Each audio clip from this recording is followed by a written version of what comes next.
तो मेरी बात पे तवज्जो करना। आला हजरत फाजिल बरेलवी रहमतुल्लाह अलैह के जमाने में लोगों ने कहा कश्श शकल है जी, वो क्या है? जमीन चीजों को अपनी तरफ खींचती है। ये नजरिया कब बना? एक साइंसदान ना बैठा था दरख्त के नीचे, तो उसने देखा कि सेब गिरा है तो वो भी जमीन पे आया है, अमरूद टूटा है तो वो भी जमीन पे आया है, अनार टूटा है तो वो भी जमीन पे आया है। तो कहने लगा जमीन में कशिश है, हर शय को खींचती है, और कश्श शकल का नजरिया बन गया। आला हजरत रहमतुल्लाह अलैह तक जब बात पहुंची तो आप फरमाने लगे साइंसदान पागल हो गए। साइंसदानों की जो अच्छी बात होगी वो मानी जाएगी, लेकिन जो बात दुरुस्त नहीं होगी वो तस्लीम नहीं की जाएगी। आप फरमाने लगे ये क्या बात हुई कि आधा किलो का सेब तो जमीन ने खींच लिया, अमरूद भी खींच लिया, अनार भी खींच लिया, और गुब्बारे में 1.5 छटाक हवा भर दिया, वो जमीन से खींचा नहीं गया, वो ऊपर उड़ गया है। फरमाने लगे ये कैसा कश्श शकल है? 1.5 छटाक हवा होती है ना गुब्बारे में, वो जमीन से खींचा। आला हज़रत फरमाने लगे असल कश्श शकल नहीं, असल बात यह है कि हर चीज अपनी असल की तरफ लौट जाती है, हर चीज अपनी असल की तरफ। फरमाने लगे हवा की असल ऊपर है तो गुब्बारा उसे ऊपर ले गया। अनार सेब अमरूद जमीन से पैदा हुए थे तो वापस जमीन पे आ गए, वापस। आज भी डॉक्टरों ने बड़ा परेशान किया हुआ है, हम लोग जाते हैं सुन सुना के आ जाते हैं, इल्म नहीं ना होता। अल्लाह करे हम आला हजरत को पढ़ने वाले बन जाए, हमें समझ आए हमारे बुजुर्ग हमारा तहफ्फुज कहाँ का। डॉक्टर के पास जाएं, डॉक्टर साहब बच्चा बीमार है, तो डॉक्टर साहब कहते हैं किसी को खांसी तो नहीं घर में, किसी को नजला तो नहीं, पहले तो नहीं किसी को बुखार, तो पूरा इंटरव्यू दे लेते हैं भाई उसकी क्या वजह जी, अगर हो तो फिर कहने लगे अगर किसी को बुखार हो तो फिर बच्चे को भी हो जाता है, किसी को खांसी हो तो बच्चे को भी। समझ आ रही है? कहते हैं ना डॉक्टर इस तरह से, ये बीमारी किसी और को तो नहीं फैमिली में। तो मैंने कहा डॉक्टर साहब आप क्या बात कर रहे हैं?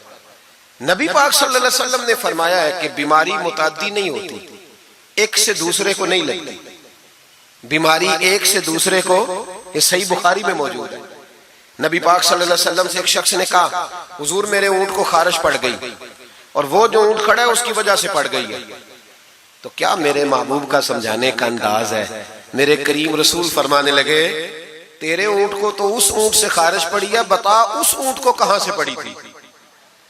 तेरे ऊंट को तो वहां से पड़ी, कैसा अंदाज है, उसको कहां से पड़ी? बंदा चुप कर गया, कहने लगा या रसूलल्लाह उसे तो कुदरती पड़ गई है। तो हुजूर फरमाने लगे फिर इसे भी कुदरती पड़ी है।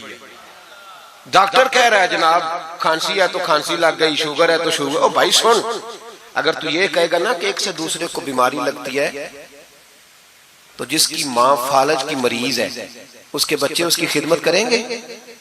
जिसके बाप के वजूद पे रेशा पड़ जाएगा बच्चे करीब जाएंगे कि हमें बीमारी ना लग जाए? इतनी कमजोर। डॉक्टर कहते हैं कजन मैरिज ना करो, बच्चे बीमार पैदा होते, और कौम चुप करके सुन लेते। डॉक्टरों को बताओ कि हम डॉक्टरों पर ईमान नहीं लाए, अल्लाह रसूल पे लाए हुए। हमारा ईमान अल्लाह रसूल पे है, डॉक्टर पे नहीं है। जो सही बात करेगा डॉक्टर वो मानेंगे, गलत बात नहीं तस्लीम करेंगे। ये मेरे आला हजरत की फिक्र है। डॉक्टर कहते हैं कजन मैरिज ना करो, बच्चे बीमार पैदा होते हैं, तो मौला अली और हजरत फातिमा का रिश्ता क्या है? नबी पाक सल्लल्लाहु अलैहि वसल्लम ने खुद अपने सगे चचा की बेटी जनाब उम्मे हानी को दावत निकाह दी थी। कजन मैरिज में कोई मसला होता तो हुजूर ये काम करते थे। कजन मैरिज हो तो बच्चे बीमार पैदा नहीं होते, कजन मैरिज हो तो बच्चे हसन और हुसैन जैसे पैदा होते। इस तरह के नौने हाल अल्लाह ताला अता करता है, उनके तरीकों पर चलने वाले पैदा होते हैं। खुदा का खौफ करो। आप जैसे तैसे, एक मैं रावलपिंडी में था तो एक बच्चा कहने लगा जी मिसवाक के साइंसी फायदे बयान कर दे, मिसवाक के। तो मैंने कहा बेटे साइंस अगर कह भी देना मिसवाक नहीं करनी चाहिए तो हमने फिर भी करनी है। सारी साइंस कहे न करो तो हम फिर भी मिसवाक, इसलिए कि मिसवाक करना मेरे मुस्तफा का तरीका है सल्लल्लाहु। आला हजरत ने अकीदा तौहीद मजबूत किया। एक और चक्कर है बाबा जी का। बाबा जी सरकार जो एक महीना ना नहाए वो छोटा बाबा, और जो 6 महीने गुस्ल न करे वो बड़ा बाबा। बाबा जी को नमाज नहीं सीधी आती और बाबा जी सरकार बने हुए, हाल ही कोई नहीं। जो अल्लाह के खाते पढ़ गए, और बाबा किस्मत का हाल बता रहा है। दरवाजे पे रोटियां मांगने आते हैं, किस्मत का हाल बताते हैं। अपनी इतनी खराब है कि मांगते फिर रहे, और कौम बेचारी हाल दिखा रही है, हाल बता रही है। अपना ये बेड़ा गर्क हुआ। मुझे आपका तो नहीं पता, हमारे देहातों में ना ये कभी कभी सोना भी डबल करते थे मांगने वाले। यहां भी होता है ये काम जी, वो सोना लाओ जी तुम्हारा सोना डबल कर दे। तो पता तब चलता है जब सिंगल भी गायब हो जाता है। बावों के लग गए, फूकों पे लग गई। मुझे एक शख्स करामा सुनाने लगा, कहने लगा मेरे हजरत साहब के पास लोग दूर दूर से दम कराने आते हैं। और मैंने कहा दम कराना जायज है, तवीज देना जायज है, लेकिन मैंने किसी के हदीस में नहीं पढ़ा कि कोई बंदा यमन से हुजूर के पास दम कराने आया है, मिस्र से दम कराने आया है। दम कराना बिल्कुल दुरुस्त है, हम खुद करते कराते हैं, लेकिन ये असल दीन नहीं। नबी पाक के पास ना कोई शाम से तवीज लेने आया ना दम कराने आया। रसूल पाक के पास तो जो भी आया करता था नबी पाक का दीन ही सीखने आता था। तो दीन की बात कर, दम दुरूद की ना सुना, ये तो जिमनी बात है, ये तो ज़ैली बात है। आला हजरत दरवाजे पे खड़े थे, एक बाबा मांगने वाला आ गया। आला हजरत से कहने लगा 10 रुपए दो वरना आपका मकान उलट दूंगा। ये नफसियाती कब्जा कर लेते हैं। तो माँ भी बडेरी कहती है दे दो, कहीं वाकई ना उलट दे। आला हजरत ने ये अकीदा नहीं हमें सिखाया कि हम रस्सियों से डरते फिरें। इतना कमजोर ईमान, लोग अपने साये से डरने लग गए। बाबा जी कह गए, और छोड़ बाबा जी के मुंह से कौन सा कुरान हदीस निकलता है, बस कर दे। किस चक्कर में कौम को डाल दिया। आला हजरत रहमतुल्लाह अलैह दरवाजे पे खड़े, फिक्रे रजा से मीनार है ना, तो सुनो फिर फिक्रे रजा क्या है, सुनो फिर ये रजा के नेजे की मार है कि अदूब के सीने में गार है, किसे चारा जोई का वार है कि ये वार वार से पार है। आला हजरत रहमतुल्लाह अलैह दरवाजे पे खड़े थे, बाबा जी आ गए, कहने लगे 10 रुपए दो। 10 रुपए का माना उस जमाने में यही था जो आज 10,000 का माना है।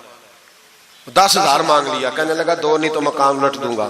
आला हजरत फरमाने लगे तू 10 के 20 मांग, मैं देने को तैयार हूं, पर मकान उलटने वाली बात गैर शरई है, ये वापस ले ले। शरीयत तुझे ये कहने की इजाजत, मेरी बातों की समझ आ रही है आप हजरात को? वो कहने लगा नहीं मैंने उलट देना है। आला हजरत की वालदा बूढ़ी औरत अंदर से बोली, कहने लगी अहमद रजा दे दो, फकीरों से नहीं उलझते। तो आला हजरत फरमाने लगे अम्मा जो सच्चा फकीर हो मैं तो उसके कदमों में बैठने को तैयार हूं, पैर चूमने को तैयार। हम तो निस्बतों पे मर मिटने वाले लोग, लेकिन बात वो करे जो रसूलुल्लाह की शरीयत इजाजत देती है। जिसकी इजाजत नहीं देती हम वो बात करने की से इजाजत नहीं देंगे। उसने कहा जी मैंने उलट देना है। इतनी बात हुई तो आला हजरत के जो शहजादे थे ना, छोटे मुफ्ती आजम हिंद मौलाना मुस्तफा रजा खान साहब, वो मकान की दूसरी छत पर, डबल स्टोरी मकान था, तो ऊपर वाली छत पे खेल रहे थे। उनका पैर फिसला, वो गर्दन के बाल अंदर गिर गए, अंदर से शोर उठ गया, बच्चा गिर गया। बच्चा वो फकीर भी सीधा हो गया, देखा ना नहीं ना पैसे दिए, तो शहजादे गर्दन के बाल गिरे ऊपर वाली मंजिल से। लेकिन सुन्नियों किधर खो गए मैं और आप? मेरे आला हजरत का अकीदा सुनो।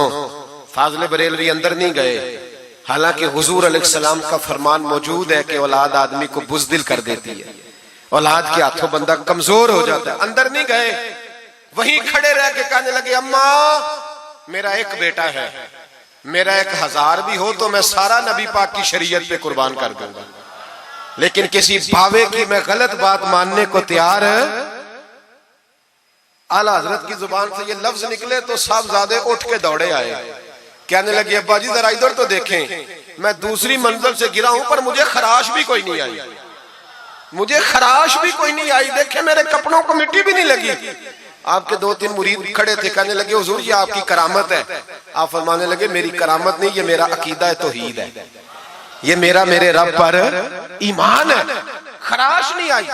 अब उस फकीर को फरमाने लगे आला हजरत के तू कहता था मकान उलट दूंगा, चल उलट ना, फिर 10 रुपए नहीं लेने, उलट। चुप कर गया। तो आला हजरत, लोग कहते हैं मौलवी साहब के पास क्या है, जिसके सीने में रसूलुल्लाह का दीन है उसके पास कुछ नहीं, तो फिर किसी के पास भी कुछ नहीं। हाँ जिम्मेदारी से कह रहा हूं, किसी के पास कुछ नहीं। अगर जिसके सीने में कुरान और सुन्नत का नूर है, अगर उसके पास ही कुछ नहीं। सुनो, आला हजरत ने अपना जूता उलट दिया, फरमाने लगे अगर ताकत है तो मेरा जूता सीधा करके दिखा। तो मकान उलटने की बात करता है ना, पंजाबी का एक शेर है, आपकी समझ में आ गया तो ठीक है, ना आया फिर भी ठीक है। वो एक पंजाबी के दरवेश कहा करते थे, एक सिठ ते पखड़ा कुआर गंदल, असी और भी बूटियां जानने हैं। पता है हमें सारे गुरुओं का है, चलो करामत ना दिखाएं तो बात अलग है, पर खबर हमें है। फरमाया चलो सीधा करो, उसने पूरा जोर लगाया पर जूता सीधा पसीने आ गए तो कहने लगा जी मैं माफी मांगता हूं, आज के बाद ऐसी बात नहीं करूंगा। आला हजरत वली थे तो वली सखी होता है, जेब से हाथ निकालने फरमाया तू 10 मांगता था, अल्लाह 20 लेके जा, लेकिन गैर शरी बात खुदा रा बस करो। जो हमें हमारे बुजुर्गों ने नजरियात दिए उन पर कायम रहो।